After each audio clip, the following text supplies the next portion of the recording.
이곳은 돈의 세계입니다. 금전, 화폐, 엽전 등 돈을 일컫는 말들은 무척 다양하고 많습니다. 돈을 뭐라고 부르든 간에 돈에 울고 돈에 웃는 게 우리 인생입니다. 지난 한 해 뉴욕 월가와 런던 시티 금융가의 큰 손들이 많은 눈물을 흘렸었죠.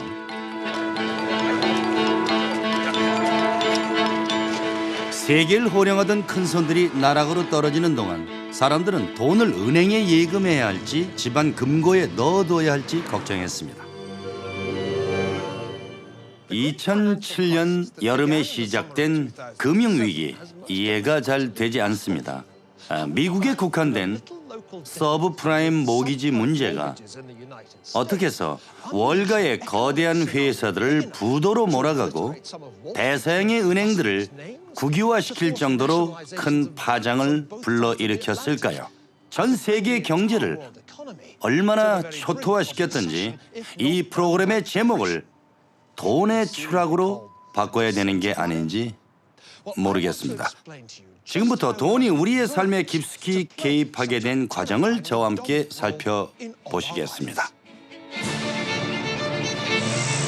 오랜 세월 동안 이어져 내려온 금융사의 뒷이야기입니다.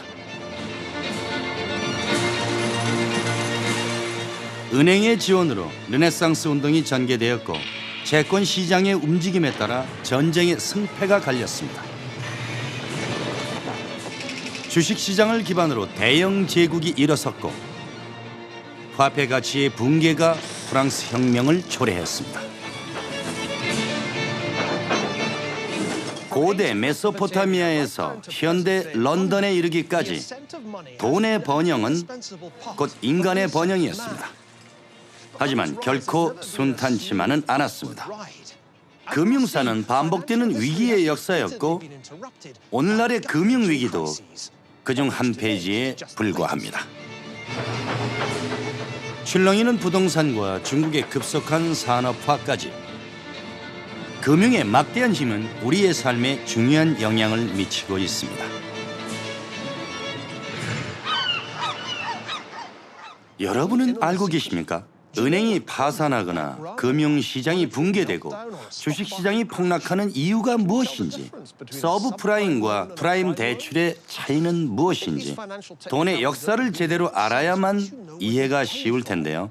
바로 이 점 때문에 금융사가 학술적인 가치 이상의 의미를 지니고 있는 것입니다.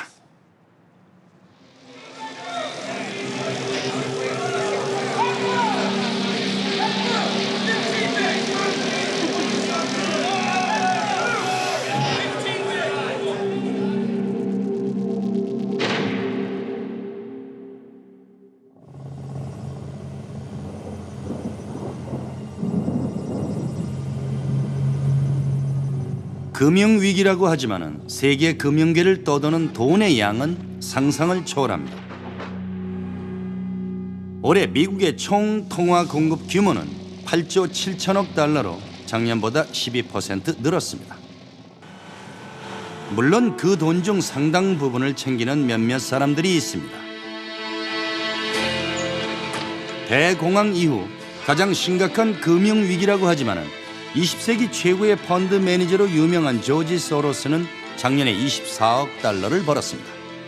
미국 평균 연봉의 4만 1,000배에 이르는 금액입니다. 월가라면 잘했다라고 칭찬하겠죠.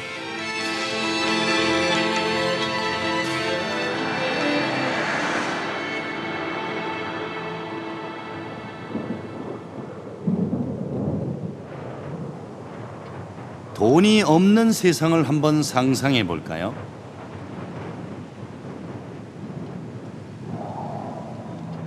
약 500년 전 잉카 제국에는 돈이라는 개념 자체가 없었습니다. 잉카인들은 귀금속을 미적인 가치로만 평가를 했습니다. 금은 해님의 딸, 은은 달님의 눈물이라고 불렀죠.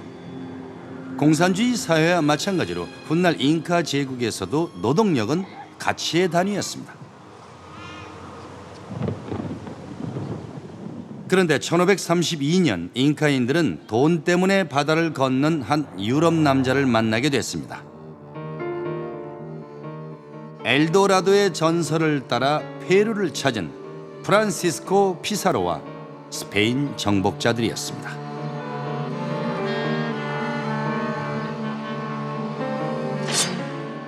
까하마르카 전투에서 잉카군을 무찌른 스페인 정복자들이 본격적으로 금을 찾아 나섰습니다. 스페인 정복자들은 볼리비아에 속하는 포토시 지방에서 큰 덕을 봤습니다. 부의 언덕이라 불리는 세로리코 산을 발견한 거죠. 해발 4,800m가 넘는 산은 말 그대로 돈의 산이었습니다.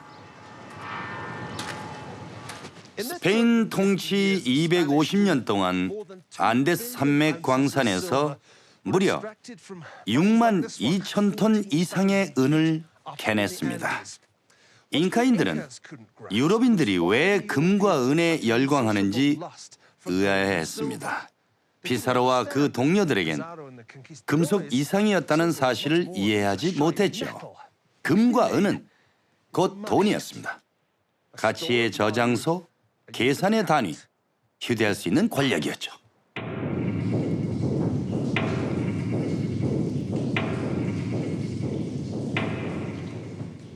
광산안이 으스스한데요. 스페인 통치자들이 강제 노동제를 운영함에 따라 원주민 장정들은 모두 이 광산에서 일을 해야 했습니다. 8명 중에 1명은 살아 돌아오지 못했다는 것이 이해가 가는군요.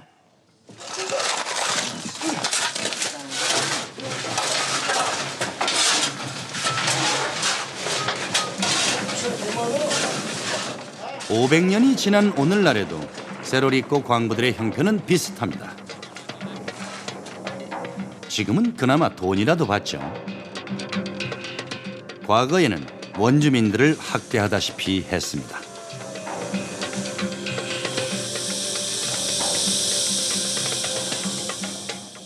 캐낸 은은 순으로 정제한 뒤에 은괴 또는 은전으로 만들어 유럽으로 보냈습니다. 탐욕에 빠진 스페인 왕가는 그들이 꿈꾸던 것 이상으로 부유해졌습니다.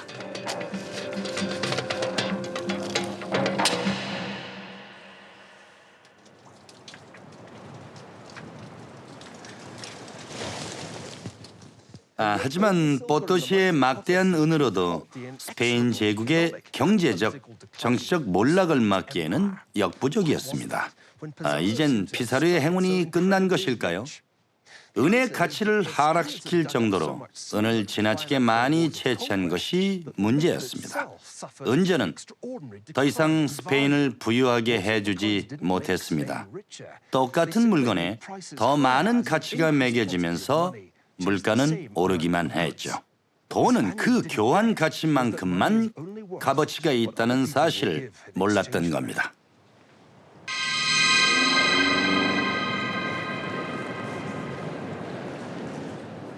은전, 조개, 금괴, 은행권 그 무엇이 됐든 간에 태초부터 오늘날까지 변하지 않는 진리입니다. 사람들이 그렇다고 믿기만 한다면 흙이 은전보다 값어치가 있을 수 있습니다. 4,000년 전 고대 메소포타미아에서는 이 같은 점토판에다가 금융 거래를 기록했습니다. 자, 그럼 한번 볼까요? 어디 보자. 바그다드에서 발견된 이 점토판에는 수확 때 채무자가 채권자에게 곡식 330대를 갚는다고 적혀 있습니다. 그런데 이 부분이 흥미롭습니다. 이 점토판의 주인에게는 보리 넉 대를 준다고 쓰여 있습니다. 중요한 것은 점토판 주인에게도 곡식을 줬다는 사실입니다.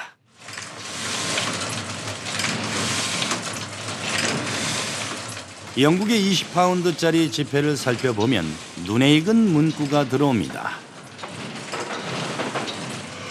사실상 지폐는 아무런 가치가 없습니다. 고대 바빌론의 점토판과 마찬가지로 그저 지불하겠다는 약속에 불과합니다.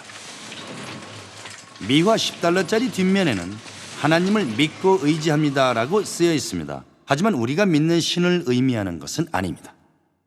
물건이나 노동을 제공하고 이 같은 종이 뭉치를 받는다는 것은 미국 재무부 장관이 과거 스페인이 지나치게 많은 은을 채취해 은의 가치를 하락시킨 것처럼 종이의 가치를 떨어뜨리는 일은 없을 거라고 믿는 것과 마찬가지죠.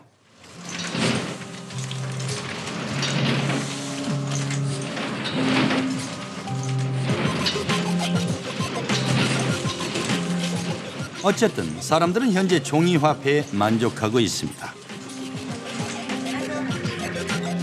그런데 놀라운 사실은 눈에 보이지 않는 돈에도 만족한다는 것입니다. 이 여성은 하루에 수백억 달러를 만집니다. 실상은 만지는 게 아니라 컴퓨터 화면으로 보는 것이죠. 외환 딜러는 돈을 사고 파는 일을 합니다. 하루에 3조 달러 정도가 이러한 거래 형태로 시장을 오갑니다. 모두 신용만으로 가능합니다. 만질 수도 없는데 그저 믿을 뿐입니다. 바로 이런 점을 스페인 정복자들은 간과한 것입니다. 돈이란 곧 믿음이라는 사실을요. 화폐를 발행한 중앙은행에 대한 믿음, 수표를 발행한 은행에 대한 믿음, 돈은 금속이 아니라 믿음인 셈입니다. 종이나 은, 점토 또는 컴퓨터 화면이든 받는 이가 믿으면 그뿐입니다.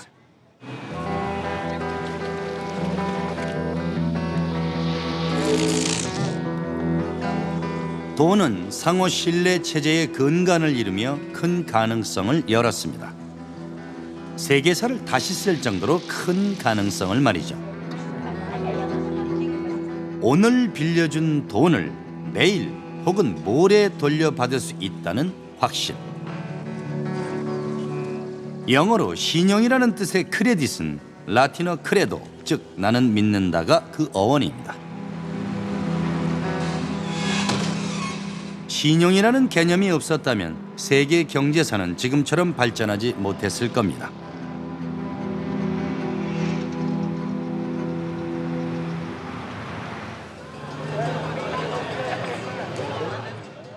우리는 현대 문명이 대출과 차용에 얼마나 의존적인지 모른 채 살고 있습니다. 물론 돈이 세상을 전부 움직이진 않습니다. 사람들과 용역과 물건들도 있죠. 고대 도시 바빌론도 그랬고 볼리비아도 마찬가지입니다. 그런데 우리의 예상과 달리 초기 대부업자들은 환영받지 못했습니다. 고마워하기는커녕 천대를 받았죠.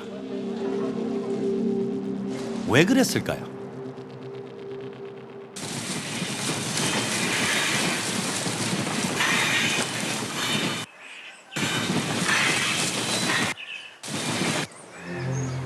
서기 1200년경 이탈리아 북부 지역으로 가보죠.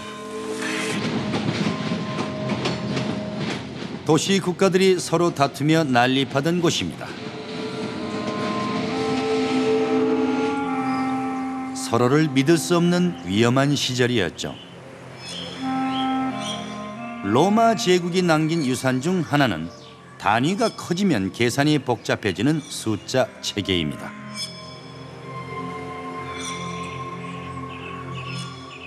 각기 다른 7가지 주화가 유통되던 피사에서는 상인들을 중심으로 숫자 정립의 필요성이 절실했습니다. 간단한 거래에도 주판이 필요했으니까요. 반면에 동방 지역인 이슬람 제국과 중국 송나라의 경제 활동은 훨씬 발달했습니다. 유럽은 근대적인 재무 체계를 수입해야 했습니다. 이때 피사에서 레오나르도 피보나치 같은 젊은 수학자가 탄생합니다. 피사 출신 세관원의 아들로 그의 이름을 딴 피보나치 수열로 유명하죠.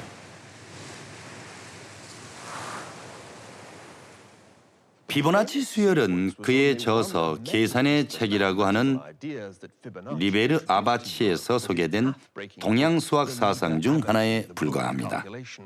피보나치는 아라비아 숫자가 로마 숫자보다 더 우월하다고 증명했는데 이를 위해 그가 제시한 예들은 상업과 밀접한 연관이 있습니다.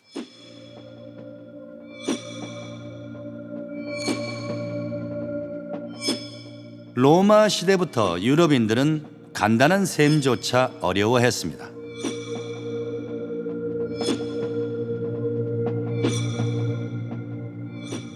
하지만 아라비아 숫자를 쓰면 각종 계산을 쉽게 할 수 있습니다.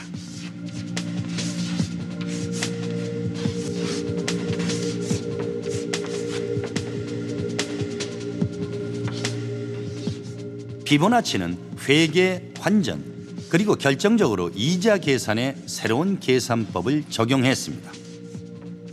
로마 숫자로 백분율을 환산하는 것이 상상이나 되십니까? 하지만 피보나치의 리베르 아바치를 보면 무척 간단합니다. 이후 수학을 응용해서 돈을 벌기 시작했죠.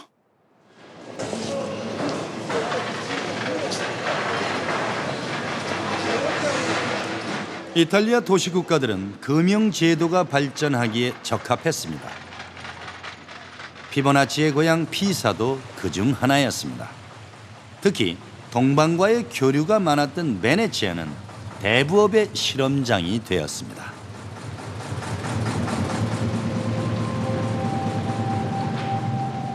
베네치아는 문학 사상 가장 악명을 떨쳤던 대부업자의 고향이기도 합니다. 셰익스피어의 희극 베네치아의 상인에 등장하는 샤일록의 고향이죠.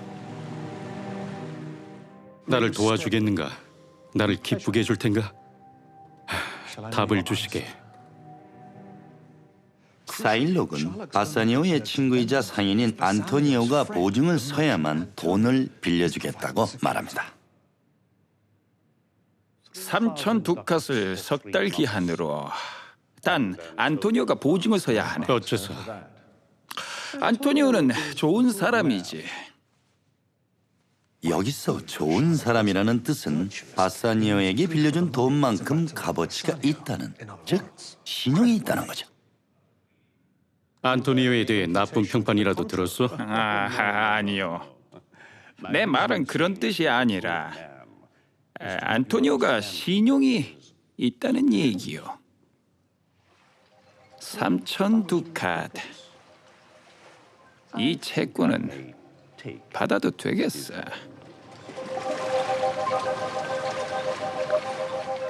어떤 대출에든 예상치 못한 문제가 생길 수 있습니다. 예를 들어서 배가 침몰할 수도 있죠.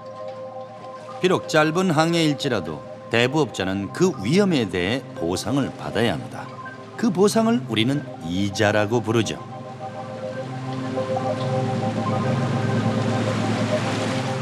베네치아에서 해외 무역은 이 같은 금전 거래 없이는 불가능했습니다. 또한 오늘날까지 국제 무역의 근간을 이루고 있죠.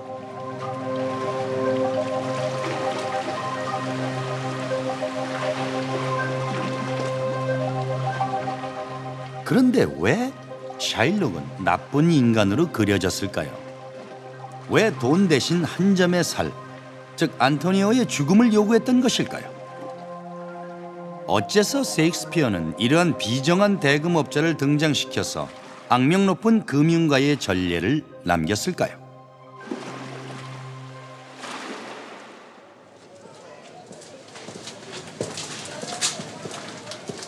그 해답은 샤일록이 유대인이라는 데 있습니다. 베네치아에 2주 이상 머무는 유대인들은 등에 커다란 노란색 원을 그리거나 노란 모자를 써야 했습니다. 그리고 게토 누오보라는 특정 거주 지역에 갇혀 살았습니다. 이곳은 베네치아의 유대인 거주 지역입니다. 비록 천대받기는 했지만은 베네치아에서 유대인의 존재는 용인됐습니다. 그 이유는 기독교도 상인들이 하지 않는 서비스를 제공해 주었기 때문입니다. 그것이 바로 대금업이었죠. 피보나치가 이자를 계산해냈을지 몰라도 그 이자를 걷어들인 것은 샤일록이었습니다.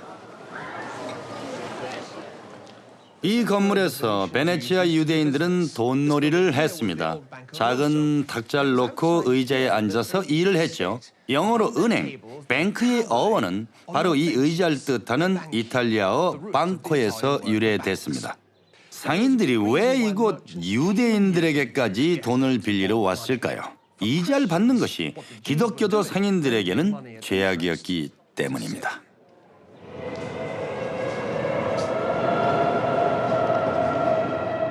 고리대금에 대한 중세 교회의 엄격한 제한은 유럽의 금융 발달을 가로막았습니다.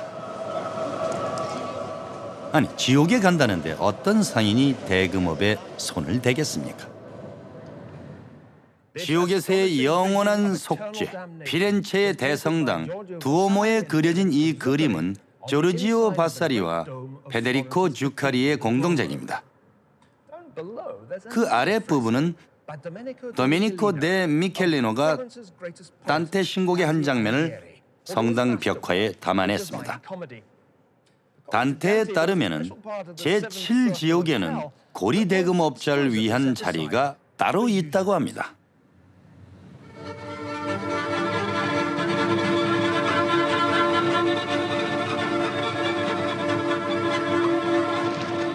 고리대금업자가 지옥에 떨어지면 목에 무거운 지갑을 걸고 영원히 고문을 받게 됩니다. 이자를 받는 것은 유대인들에게도 금기사항입니다.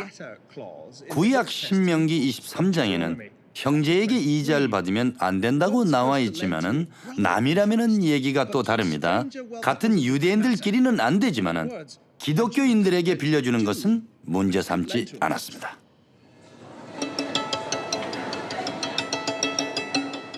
고리대금 서비스를 제공한 대가로 유대인들은 사회로부터 소외를 받았습니다. 게토 누오브라는 지역에 갇혀 지냈고 유대인 하면 돈이라는 고정관념도 수백 년 동안 사라지지 않았죠. 하지만 대금업은 당시 유대인에게 허용된 유일한 경제활동이었습니다. 샤일록은 결국 좌절합니다. 법원 판결은 1파운드의 살점에 대한 소유권은 인정하되 안토니오를 죽이는 것을 허용하지 않습니다. 게다가 유대인인 샤일록에게 살인미수라는 죄목으로 재산몰수와 사형 선고가 내려집니다.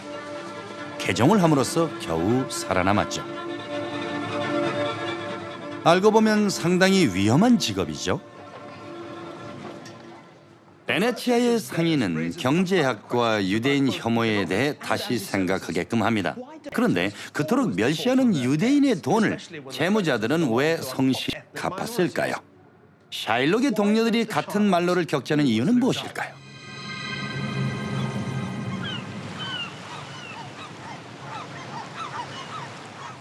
오늘날에도 원시적인 형태의 대부업을 찾아볼 수가 있습니다.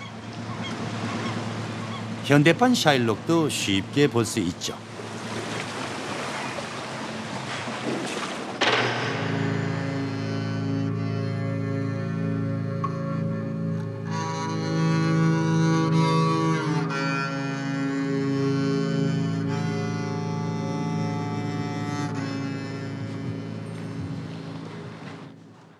이곳은 스코틀랜드에 위치한 세틀스톤입니다.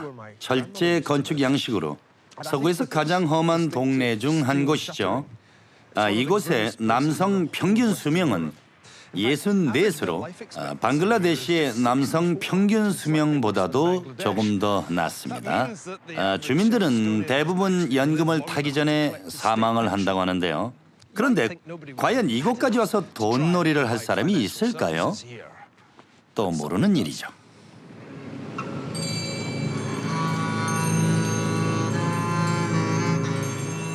그 주인공은 바로 고리대금업자입니다.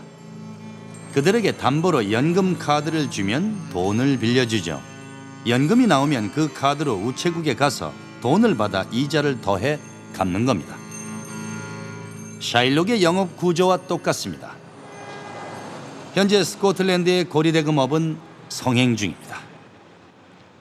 글래스고 고리대금업자의 장부 중 일부입니다. 무척 재미가 있는데요. 10파운드를 빌려주면 주말에 12.5파운드를 돌려받는다. 일주일 동안의 이율이 25%인 셈이네요. 연 이율로는 무려 1100만 %에 이릅니다.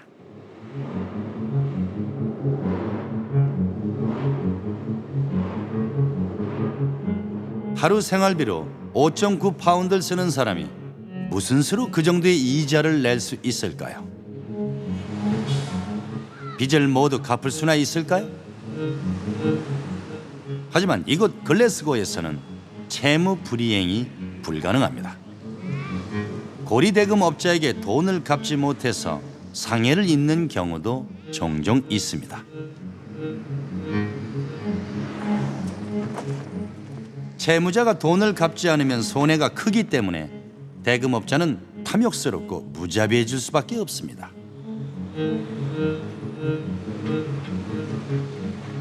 르네상스 시대 이탈리아에서부터 21세기 스코틀랜드에 이르기까지 고리대금업자들은 천대를 받았습니다.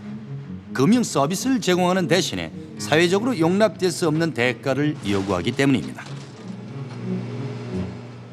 대부업자들은 이 문제를 어떻게 해결했을까요? 관대해도 돈을 벌지 못하고 너무 비정하게 대해도 채무자들은 결국 빚을 갚지 못할 테니 말이죠. 정답은 덩치를 키워 강해지는 것이었습니다. 드디어 은행을 만들 때가 온 것입니다.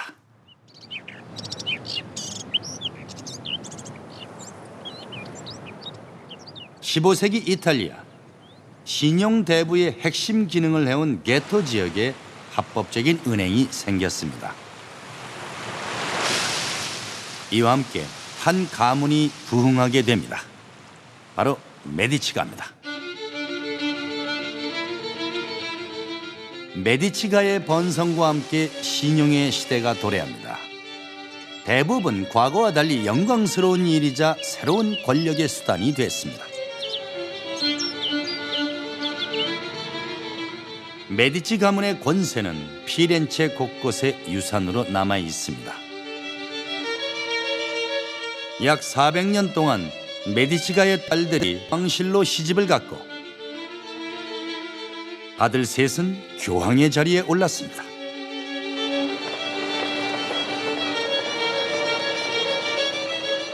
마키아벨리가 메디치가의 역사를 기록한 것은 당연한 일일지도 모릅니다. 메디치가는 막대한 영향력을 행사했으며 켈란젤로부터 갈릴레오까지 메디치가가 르네상스 시대 전체를 후원했다고 해도 과언이 아닙니다. 이곳 우피치 미술관에는 메디치가 소유의 작품들이 전시되어 있습니다. 세계적으로도 유명한 예술품들이죠.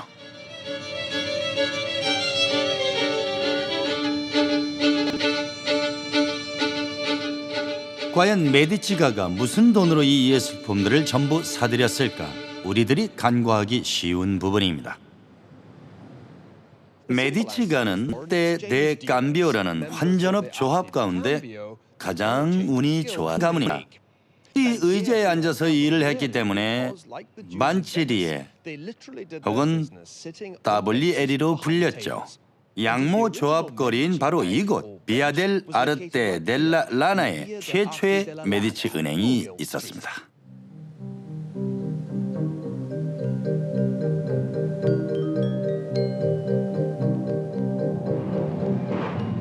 (1390년대) 이전만 해도 메디치가는 동네 불량배에 불과했습니다. 믿을 만한 금융 서비스가 아닌 저질 폭력으로 유명했죠. 피렌체에서 각종 범죄를 저지른 벌로 17년 동안 메디치가의 사람 5명이 사형을 당했습니다. 그러던 중에 지오반니 디 비치 데 메디치가 등장했습니다. 그는 메디치가의 영업을 합법화하는 데 힘썼습니다. 결국 고리대금 방지법을 피할 수 있는 독창적인 회계법으로 그 꿈을 이루게 되죠. 메디치 은행의 장부를 보면 대외 무역 거래에서 상업 어음의 중요성을 확인할 수 있습니다. 당시 교회는 대출 이자 받는 것을 금지했습니다. 하지만 약삭빠른 상인이라면 무역 거래에 필요한 환전 서비스를 놓치지 않았겠죠. 이자가 없으니 죄는 아니었습니다. 그저 환전의 대가로 적은 수수료를 받았을 뿐이니까요.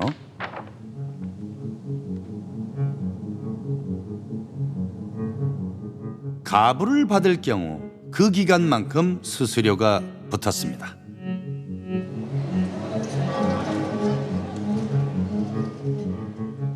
위험을 무릅쓰고 메디치 은행에 돈을 맡긴 예금자들에게도 그에 따른 보상이 주어졌습니다.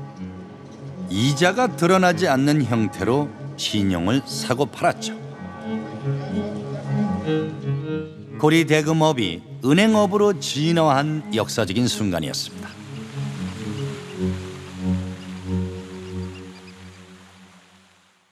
지오반니 메디치가 쓴 리브로 세그레토에는 메디치 은행의 성공담이 기록되어 있습니다. 메디치 은행의 비결은 규모보다 다양화를 추구한 데 있죠. 이전의 이탈리아 은행들은 개별 사업체여서 단 한 건의 불량 채권으로도 큰 타격을 받았습니다.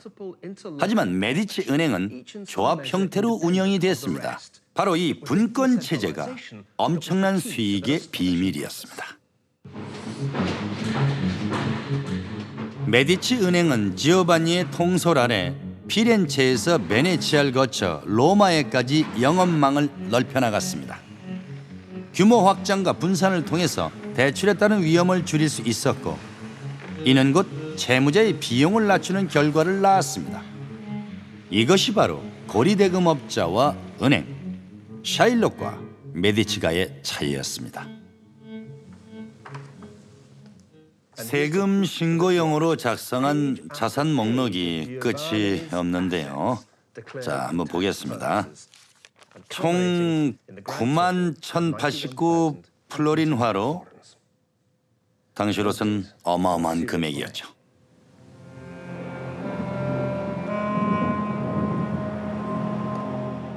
(1429년) 지오반니는 후계자들에게 자신이 만든 금융 기준을 지키라는 당부를 하고 세상을 떠났습니다. 지오반니의 장례식은 은행업을 떳떳한 장사, 게다가 돈이 남는 장사로 만든 사람에게 경의를 표하는 자리였습니다.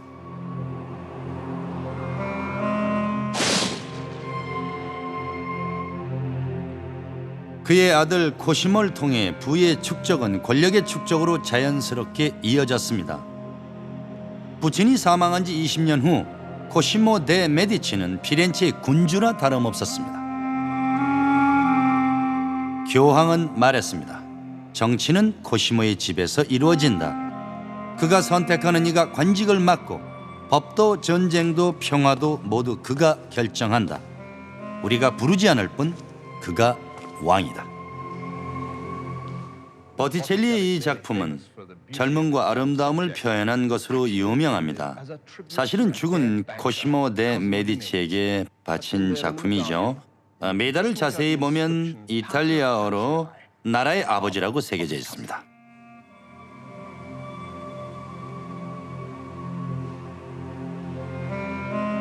(150년) 만에 메디치가는 뒷골목 불량배에서 유럽 금융계의 큰 손으로 탈바꿈했습니다.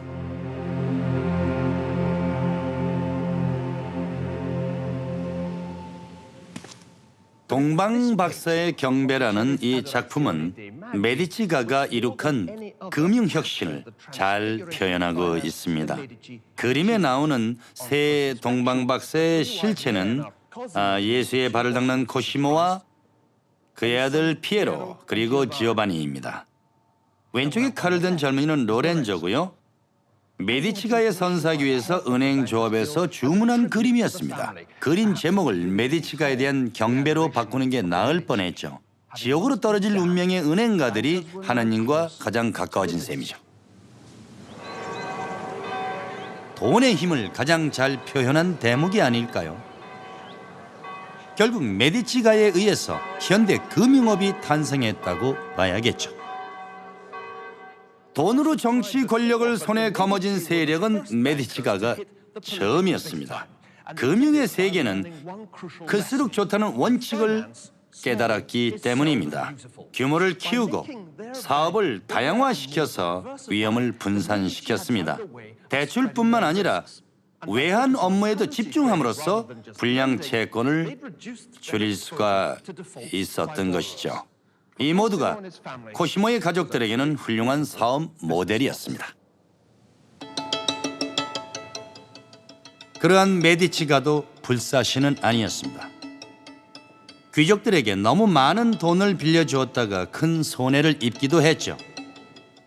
귀족들은 돈을 갚지도 않고 태연한 얼굴로 돈을 받으러 온 은행 직원들을 쫓아냈습니다.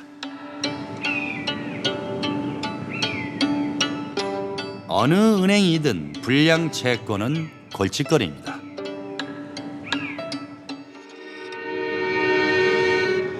얼마 동안 현대 은행가들은 이 해묵은 문제를 해결한 것처럼 보였습니다. 자신들이 메디치가의 사람들보다 똑똑하다고 믿었겠죠.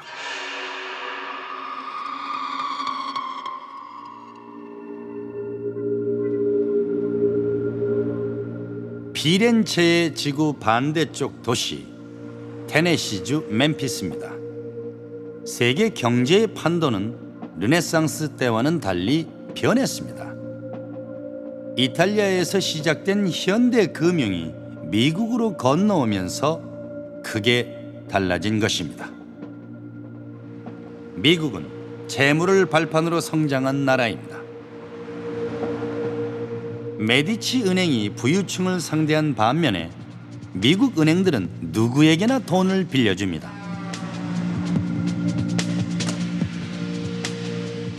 멤피스는 파란 스웨이드 신발, 립 바비큐 구이, 그리고 파산자들로 유명합니다.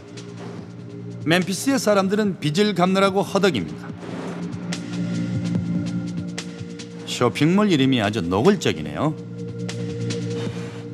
식료품 가격은 저렴합니다. 저소득자에 대한 세금 감면 제도를 알려주는 세무사가 있습니다. 차량 소유권을 담보로 돈을 빌릴 수도 있다는군요. 급여를 담보로 돈을 빌릴 수 있는 가게가 있고 백화점만한 전당포도 있습니다. 전당포에 맡길 만한 게 없으면은 여기 GLB 플라즈마에서 25달러씩 받고 피를 팔면 되는데요. 피를 빨아먹는다는 말이 있는데 그 말이 사실이군요. 파산자들 상대로 먹고 사는 경제라니 그저 놀랍습니다.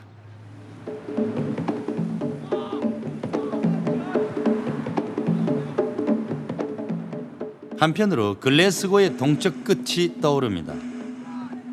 하지만 고리대금 업자들이 돈 대신 살을 떼어가는 세계와는 천지 차이입니다. 이곳에는 빚을 갚지 못하는 사람들이 넘쳐나는데도 불구하고 대법으로 돈을 버는 요령을 터득한 것 같습니다.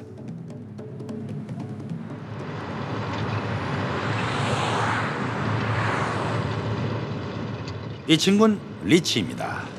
채무자의 빚 대신 차를 회수하는 일을 하고 있죠.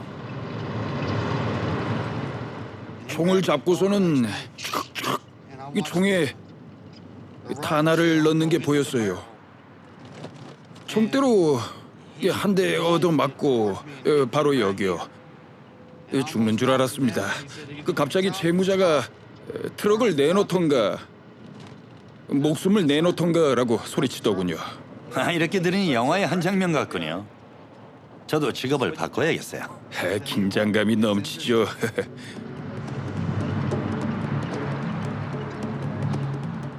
파산의 도시에서 차를 회수당하는 경우는 흔한 일입니다.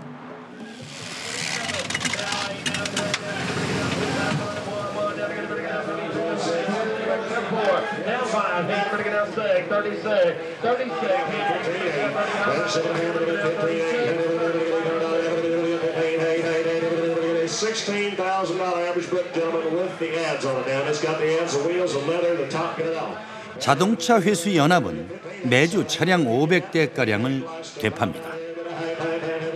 자동차는 경매로 팔리고 세주인 역시 대출 이자가 밀리면 그 차는 회수돼서 재활용됩니다.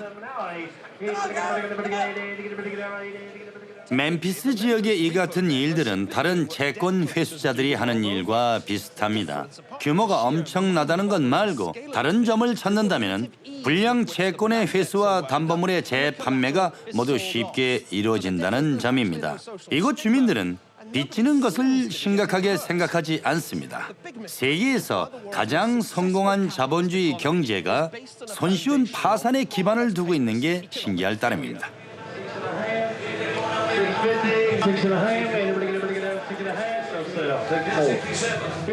집안에 남는 물건 없이 차까지 회수당하고 나면 파산 전문 변호사의 도움을 받게 됩니다.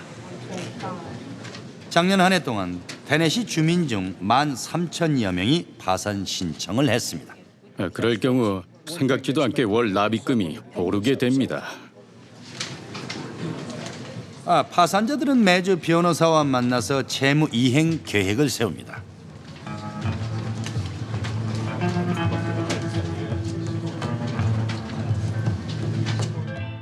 이 경우에는 주택 이용자금이 있네요. 차 할부와 차가 2대군요. 다른 채무 항목은 없는 것 같은데요. 사실은 차가 3대입니다. 3대요. 예, 이웃 주민 소유의 차량인데 그것을 담보로 잡혔군요. 자세히 좀 말씀해 주세요. 채무 금액이 얼마고 지금 빚을 어느 정도 갚은 총 거죠? 채무액이 241달러 11센트였는데 107달러로 줄었군요. 월부금을 반으로 줄였네요.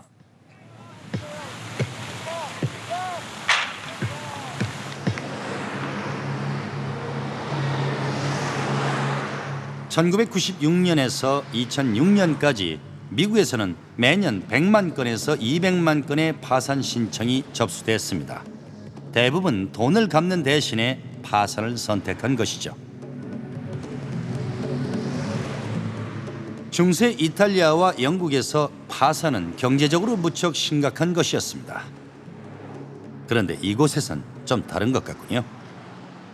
미국 자본주의의 특징은 빚을 졌다 하더라도 다시 시작할 수 있다는 것입니다. 21세기 미국에는 19세기 영국처럼 빚을 갚지 못하면 끌려가는 채무자 감옥도 없습니다. 1898년부터 모든 국민에게 파산법 7장과 13장에 따라 채무 청산과 개인 회생 신청이 보장됐기 때문이죠. 인간이 태어날 때부터 자연적으로 부여되는 천부 인권에 파산권도 추가된 셈입니다. 미국의 법은 기업가를 위해 존재합니다. 새로운 사업이 가능하게끔 말이죠. 한두 번 실패해도 다시 일어설 수 있다는 뜻입니다.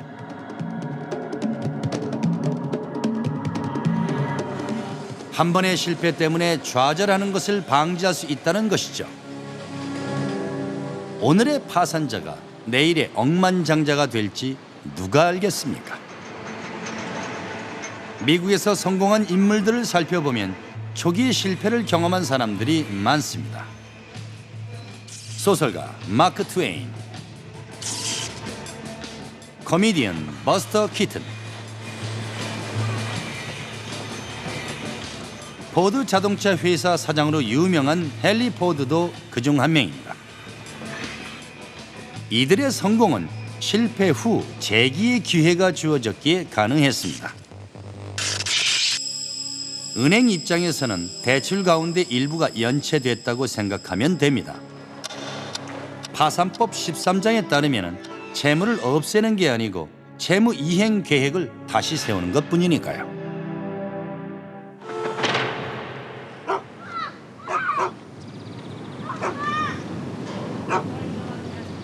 셰익스피어의 안토니오처럼 대부업자를 불쌍한 채무자의 피를 빨아먹는 흡혈귀 취급해서는 곤란합니다.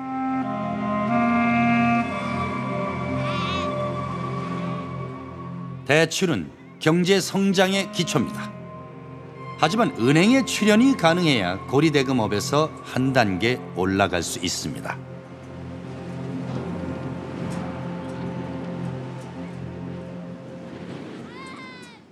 채무자들이 정상적으로 대출을 받을 수 있을 때 비로소 고리대금의 횡포에서 벗어날 수가 있습니다. 투자자도 돈을 믿고 맡길 은행이 있어야만 자신의 지갑을 엽니다. 여기서 잠깐만요. 은행이 해결책이라면 지난해 왜 다들 파산 신청을 했으며 왜 금융위기가 터졌을까요? 멤피스의 불량 채권이 세계적인 금융위기를 야기한 배경에는 이유가 있습니다. 은행의 주택담보대출이 증권의 형태로 바뀌어 무분별한 투자자들 사이에서 거래되면서 은행과 채무자의 정상적인 관계가 깨졌기 때문입니다. 과거에는 은행업이 아주 간단했습니다. 363의 법칙, 즉 예금이자는 3%, 대출이자는 6%, 오후 3시에는 골프 치러 간다는 뜻인데요. 요즘 들어 금융업이 지나치게 복잡해졌습니다. 연이은 금융혁신으로 멤피스같이 가난한 동네의 가정에서 받은 주택담보대출을 CDO, 즉 부채담보부 증권같이 겉으로는 그럴듯해 보이는 투자 상품으로 바꿔버렸습니다. 납을 금으로 만들고 쓰레기를 우량 채권으로 만드는 금융연금술이 가능했던 것은 은행과 함께 현대 금융의 양대 축을 이루는 채권 시장이 급성장했기 때문입니다.